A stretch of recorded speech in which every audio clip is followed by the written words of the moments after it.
Yo voy a explicar brevemente el informe que se ha realizado sobre el cambio climático y la suficiencia alimentaria. Este informe, que está basado en evidencia científica, lo dirigí yo, pero desde luego yo solo lo dirigí, ¿vale? Fue imprescindible la labor de la gestión técnica, como siempre, del grupo de AESAN. En este caso nos ayudó Paula Arrabal, y además de mis compañeros, como fue Isabel Hernández Hernando, Gemma Nieto Martínez, Ana María Rivas Velasco y María Roser Vila Casanovas. Quiero poner en valor el trabajo de la AESAN. Agradezco mucho esta jornada, no solo porque me hayan invitado a mí, sino también porque creo que la AESAN tiene un gran... su objetivo es tener servicio a la sociedad, y actualmente, en la era de la desinformación, de los influencers que explican cosas sin estar basadas en la verdad, la sociedad demanda plataformas que estén basadas en lo contrario, en la evidencia, y creo que es muy importante que se haga difusión no solo de los informes del comité científico, sino de toda la gran labor que se hace dentro del grupo de AESAN. Y dicho esto, ¿vale?, voy a pasar a hablar de mi charla, que va a sonar un poco repetitiva, pero voy a tratar de que no sea así.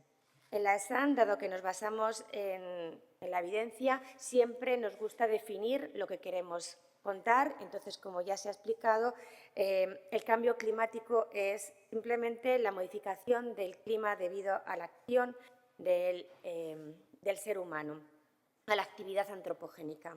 Aquí se puede ver un mapa publicado por la FAO en el 2022, donde se cuantifica de alguna manera por un código de color, primero los megatoneladas de emisiones de CO2, ¿vale?, por los distintos países, y después de la contribución individual, ¿vale?, mediante círculos en amarillo, de la población.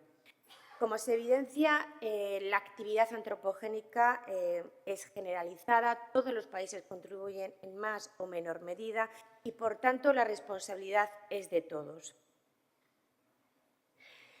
Cuando hablamos de actividad antropogénica, como ya se ha dicho anteriormente, nos estamos refiriendo a las emisiones por la quema de combustibles fósiles, pero también, como ha mencionado Ujier, de la deforestación y también del uso y del abuso de productos derivados de dichos combustibles, como pueden ser los plásticos, ¿vale? Simplemente para poner un dato, ya hay islas que miden más de 2 kilómetros cuadrados solo de plásticos.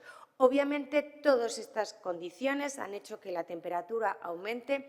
Actualmente estamos en 1,1 y esto ha provocado, como ya se ha mencionado, grandes procesos de cambio climático, como son grandes sequías. Prácticamente los más agoreros dicen que en el 2030 ya no va a haber Ártico, hay un deshielo generalizado. Obviamente hay procesos meteorológicos que antes eran anecdóticos, que, como estamos viendo en Madrid este año, ahora ya son cada vez más frecuentes, y en general todos estos efectos provocan que estemos actualmente en este punto, ¿vale? Actualmente estamos, como ya he mencionado, a 1,1 por encima de lo que se considera temperaturas preindustriales. Por tanto, si tuviéramos un botón de apagado y pudiéramos cortar definitivamente todas las emisiones de efecto invernadero ahora, necesitaríamos 80 años para volver a estas temperaturas. Por tanto, primera noticia, el cambio climático está aquí y tenemos que hacer o paliar o reducir las emisiones de gas invernadero. Pero, además, tenemos que introducir medidas para reducir los efectos que va a tener el cambio climático, que ya está aquí. Y, sobre todo, el impacto del cambio climático, una de las cosas que más afecta es a la suficiencia alimentaria. No confundir con la seguridad alimentaria. La seguridad alimentaria habla de salud. La suficiencia alimentaria habla de garantizar comida suficientemente nutricional para todo el mundo, para toda la población, todo el tiempo. ¿Vale? Y esto es importante que lo tengamos en cuenta, porque actualmente nosotros producimos a nivel mundial cantidades suficientes para alimentar a todo el mundo. Pero todos sabemos que hay regiones donde hay hambruna y esto son cuestiones geopolíticas. Por tanto, no solo hablo de producir más comida, sino de garantizar que esa comida llegue a todo el mundo. Y para ello creo que, como todo y como científica, lo primero que hay que es identificar cuál es el efecto del cambio climático en el problema que estamos hablando hoy, de la suficiencia alimentaria, y después buscar soluciones. Y para identificar los efectos del cambio climático, en este informe, ¿vale?, nos basamos en 4 puntos. En los efectos directos en la agricultura, en las zonas rurales, los efectos en el ecosistema marino y costero, los efectos en ecosistemas terrestres y aguas continentales y los efectos en los sistemas alimentarios. De los efectos directos, obviamente, ya se ha comentado mucho, es decir, no voy a mencionar nada, ¿vale? Hay épocas de sequía, inundaciones. Las inundaciones provocan degradación del suelo, hay olas de calor, pero incluso aunque llueva mucho, como ha sido este año, en la agricultura llueve mal, porque no llueve cuando debería llover. Tener en cuenta que los calendarios agrícolas llevan muchísimos años, mucho tiempo, y se ajustan a la climatología, y las estaciones están cambiando. Se estima que actualmente en Europa tenemos 15 días más de primavera, por ejemplo. Esto obviamente afecta al polen, afecta a las micotoxinas, pero también afecta a las cosechas, cuándo sembrar y cuándo recoger la cosecha. Además de llover cuando no toca, también hace calor cuando no debe. De repente tenemos 39 grados, cae una tormenta de verano, que además hay granizo, que además destruye el fruto que ya está en los árboles y luego baja de golpe 10 grados la temperatura. Si a nosotros nos afecta, también afecta al cultivo. Y, por tanto, esto se traduce en una reducción en la producción agrícola. Se ha mencionado que se produce menos maíz. Es verdad, cada vez hay más noches tropicales que se llaman, que son estas noches como la pasada, ¿vale?, que la temperatura no baja de 20 grados y, por tanto, todo el mundo tiene dificultades para dormir, pero también reduce la floración, especialmente en los cereales, no únicamente, pero especialmente en los cereales, que es donde hay datos, y esto implica que hay menos grano. Pero no solo hay menos grano, es que el grano que hay tiene menos valor nutricional porque tiene menos acumulado almidón y, por tanto, es de menor valor nutricional. Además, ¿vale?, no solo afecta directamente a la planta, sino también a los animales. Y simplemente por dar un dato, se ha cuantificado que en la zona templada, de clima templado, ¿vale?, se han reducido un 65% la diversidad de especies polinizadoras. Estos bichitos tan simpáticos, que incluimos a aves pequeñas,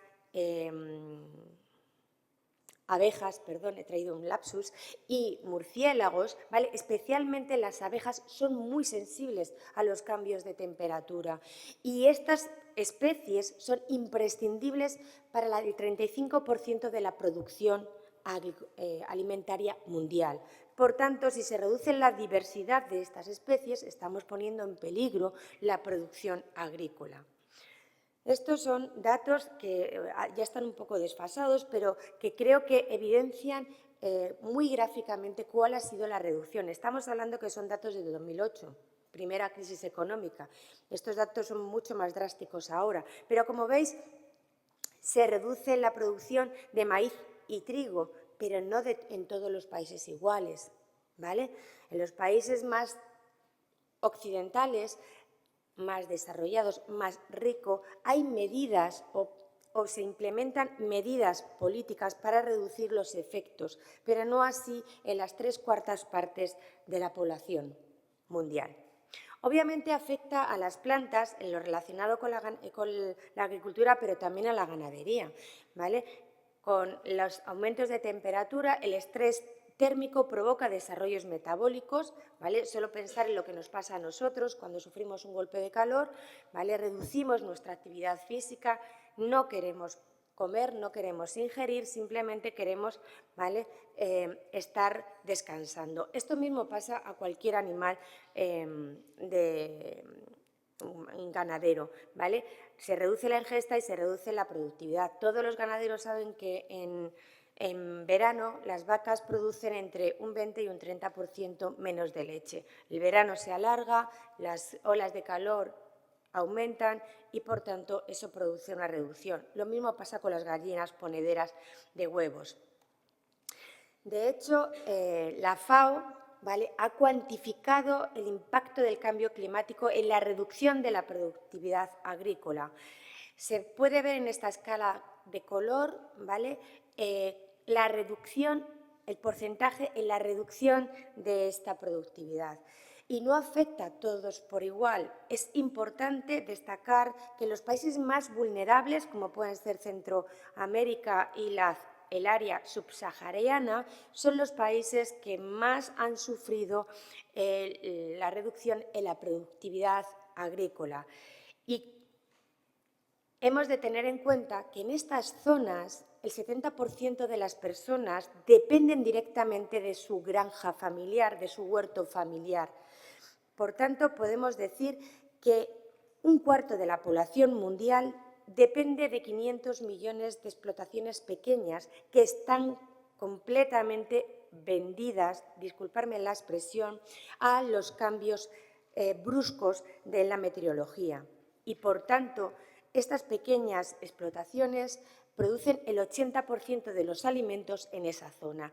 Si perjudicamos o de alguna manera no enseñamos a esa gente a adaptarse al cambio climático, lo que provocamos es el que no tengan alimentos, perdón, que no tengan alimentos y que, por tanto, aumente la gente que quiere llegar a los países. Aumentamos las emigraciones, no precisamente de personas no cualificadas, porque la gente que viene por patera suele ser gente muy altamente cualificada, pero que no quieren salir de sus sitios, no quieren salirse de sus países normalmente.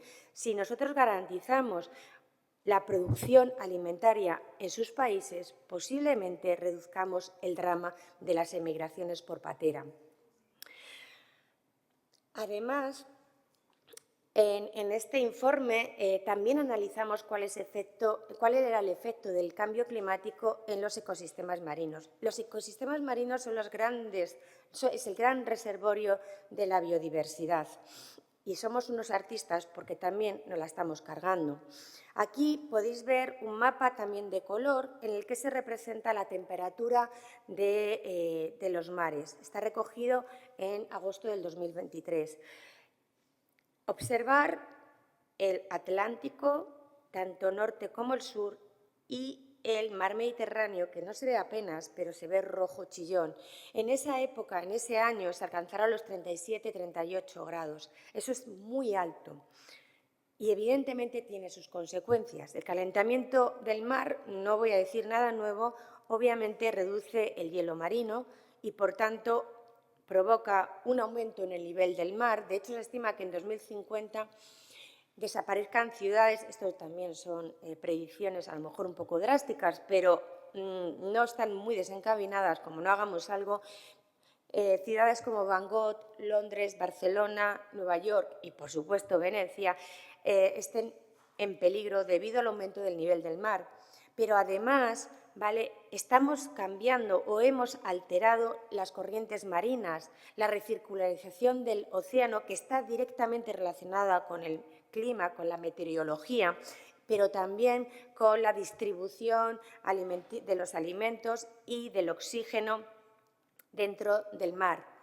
Y simplemente por poner un ejemplo de cómo afecta eso directamente a nuestra alimentación, bueno, pues se dice que en el Mediterráneo está sufriendo la surificación de la pesca.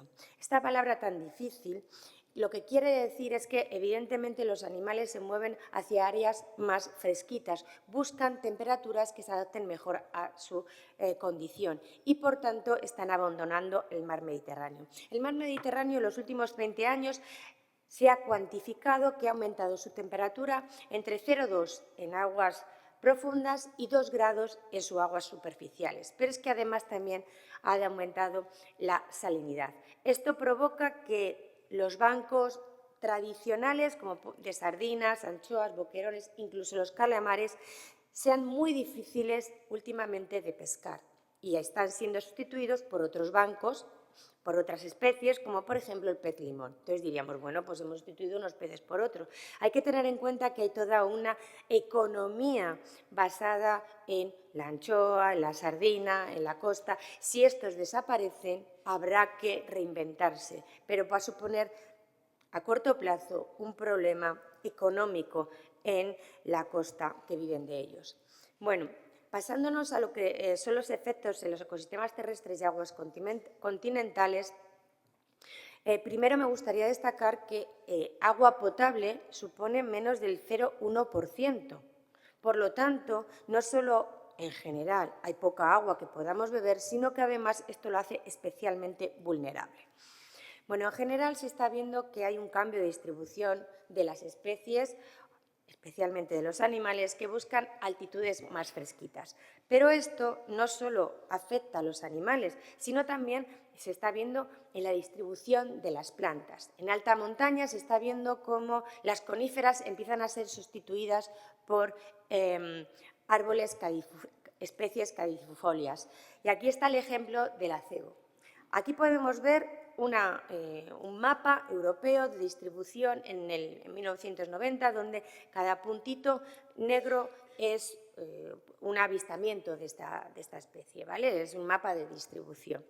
Y aquí podemos ver este mapa del acebo en 2024. Como se puede observar, en 2024 el acebo ya se puede encontrar en la península escandinavia, ¿vale? Lo que quiero decir es que este efecto es generalizado, las especies lo están sensando y ellos están actuando en consecuencia. Pero no solo el efecto del alto de temperatura afecta a la distribución de las especies, también afecta al ciclo de vida, a lo que llamamos el reloj biológico, el ciclo circadiano. Para explicarlo de una forma muy sencilla, nuestro cuerpo tiene, bueno, el cuerpo de todos los organismos, no solo el mío, tiene un reloj interno que sabe cuándo actuar, cuándo se te va a caer el pelo, cuándo vas a desarrollar, cuándo vas a crecer, ¿de acuerdo?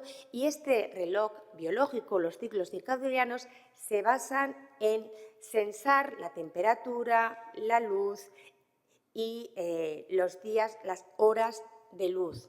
¿Vale? Bien, los animales hacen lo mismo. Entonces, este cambio de temperatura, este aumento de temperatura está afectando a los ciclos, a la puesta de las ranas, a la nidificación de las aves, incluso a la migración de las aves, ¿de acuerdo? Y, por supuesto, al número de ciclos, ¿vale?, de metamorfosis que sufren los insectos, que en el caso de las libélulas y de las mariposas son muy bonitas, muy majas, pero tener en cuenta que afecta también a otros insectos y artrópodos que son pestes. Aquí os presento 4 ejemplos, ¿vale?, que son nuevas enfermedades. Está la peste del caracol manzana, que es una especie preciosa, pero de igualmente devastadora, que está arrasando nuestra cuenca del Ebro, que vino por negligencia, vino mediante un barco del Asia tropical y que está siendo verdaderamente difícil erradicarla, porque pone puestas muy grandes y además luego es muy difícil erradicar todos los huesos, con lo cual también, como ya ha hablado Sonia, hablamos de las nuevas pestes, de los hongos, de Fusarium, ¿vale? También hablamos de la mosca blanca, esto es un ejemplo. La mosca blanca no solo es una peste per se, o sea, arrasa donde hay, sino que además transmite enfermedades víricas. Bueno, solo por poner un ejemplo, en el 2020 estas estas pestes, o algunas de ellas, perdón, supuso un 40% de pérdidas en la producción de hortalizas. Vale, por último, hablar de los efectos en los sistemas alimentarios. ¿Qué son los sistemas alimentarios? Como ha explicado muy bien Euger, es desde la producción del alimento, ¿vale?, hasta que no lo comemos y tiramos los desperdicios, ¿vale? Obviamente, todo está interconectado, ¿vale? Si hay menos producción de cualquier alimento, obviamente, o se pone de moda, o lo que ocurre, todo el mundo lo sabemos, por ejemplo, el caso del volcán de La Palma, se reduce la producción de plátanos, además de que todos en ese momento queríamos ayudar y comprar plátanos, es que no había muchos plátanos y los precios se pusieron por las nubes, o lo que pasó el año pasado con el aceite de oliva. Por tanto, esta diapositiva es un poco de perogrullo, es decir, baja la producción y, por tanto, todo se interconecta y todo se encarece. Pero, evidentemente, no todos pueden tener gobiernos garantistas y el efecto del incremento del gasto doméstico no es por igual en todos los países, ¿vale? Aquí está el efecto de 5 años del incremento del gasto en distintos países y, como se puede observar, en países con políticas, países desarrollados, países ricos, que producen políticas para reducir el impacto, pues realmente el incremento es mucho menor que en aquellos otros países menos garantistas, que además suelen coincidir que están en las zonas más vulnerables. Vale. Por tanto, visto más o menos aquí un maratón de efectos, vamos a buscar soluciones. A ver, las soluciones pasan por concienciarse a nivel individual que tenemos un problema, entender que nosotros podemos contribuir a la solución de ese problema y luego demandar políticas que ayuden a ese problema. Pero lo primero que tenemos que concienciarnos es que nosotros también podemos hacer algo y podemos hacer algo reduciendo el consumo, siendo mucho más eficientes en la compra, intentando no comprar productos que estén envasados o que tengan 300 envases. Es verdad que ahora los grandes centros comerciales, para reducir su coste en personal, todo lo empaquetan para que tú lo puedas coger y esto obliga, por sanidad, a que estén envasados adecuadamente, ¿vale? Pues habrá que irse a otras zonas donde haya menos envases, ¿vale? Y además comprar lo que vayamos a consumir para tratar de no tirar la comida. Y, obviamente, también necesitamos exigir políticas. Y estas políticas pasan por dos: ciencia, ciencia, ciencia, ciencia. Tienen que ser políticas activas que estén basadas en la ciencia. Y para hacer ciencia necesitamos dinero, necesitamos incrementar los fondos para realizar análisis científicos a todos los niveles, para implementar medidas que ayuden a la adaptación al cambio climático, para implementar medidas para avisar cuando haya un suceso climático. Es decir, necesitamos que haya mayor nivel de concienciación, pero también mayor nivel de evidencia para que nosotros podamos adaptarnos al riesgo del desastre natural, incrementar la eficacia en la gestión de los recursos y promover políticas para la conservación de la biodiversidad o incluso para recuperar esa biodiversidad, porque la biodiversidad está en la solución, puedo garantizarlo. Y ya hablando directamente a lo que nos afecta, que es la suficiencia alimentaria, evidentemente tenemos que cambiar nuestra forma de producir los alimentos y para eso también necesitamos dinero para la ciencia, ¿vale? Por ejemplo, tenemos que animar a nuestros agricultores que cambien de variedades para que utilicen unas variedades que sean más tolerantes al calor o la sequía o el problema. Para que optimicen los sistemas de riego, ya no vale regar a manta. ¿Qué es regar a manta? Soltar el agua y que cubra toda la superficie y que se absorba. Eso no es eficiente, señores. Pero además tenemos que enseñarles cómo manejar el suelo, para que no hagan monocultivos que quemen y que luego haya que echar nitratos y más productos químicos que luego pasan a las aguas residuales y que es difícil de recuperar. Lo mismo con la ganadería, hay que aumentar la diversidad, hay que combinar distintas variedades locales que son menos productivas con variedades que son más productivas pero que están peor adaptadas a nuestro clima. Hay que controlar las plagas, hay que concienciar, por favor, para que haya control de plagas y se limite la distribución. Lo mismo en la pesca, pues ya no se va a poder comer sardinita, los espetos de Málaga pues están en serio peligro, pero a lo mejor el pez limón pues puede estar bien, pues hay que cambiar nuestro objetivo y sobre todo comprar lo que haya. ¿Vale? Hay que consumir productos de proximidad, hay que restaurar los hábitats, hay que aumentar el número de sitios protegidos para que las especies puedan recuperarse, ¿vale? Y luego hay que reforzar, evidentemente, las infraestructuras e intentar evitar los accidentes con suelta de petróleo y sustancias. Pero yo, como soy una optimista patológica, a veces soy un poco ingenua, sí que me gustaría mandar un mensaje. La solución está en nosotros. La humanidad es increíble, lo demostramos cuando estuvimos con la COVID. En un año teníamos vacuna, gracias a la ciencia. En un año teníamos vacuna, ¿vale? Entonces, quiero enseñaros un ejemplo que me ha parecido maravilloso.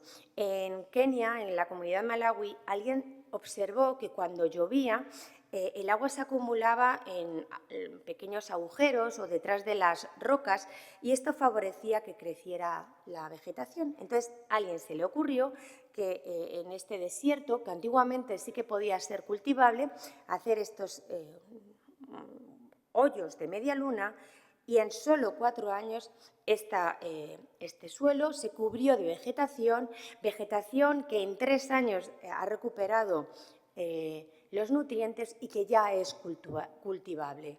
Así que con pequeñas cosas se puede hacer grandes cosas. Es decir, hay soluciones y juntos podremos encontrar el camino.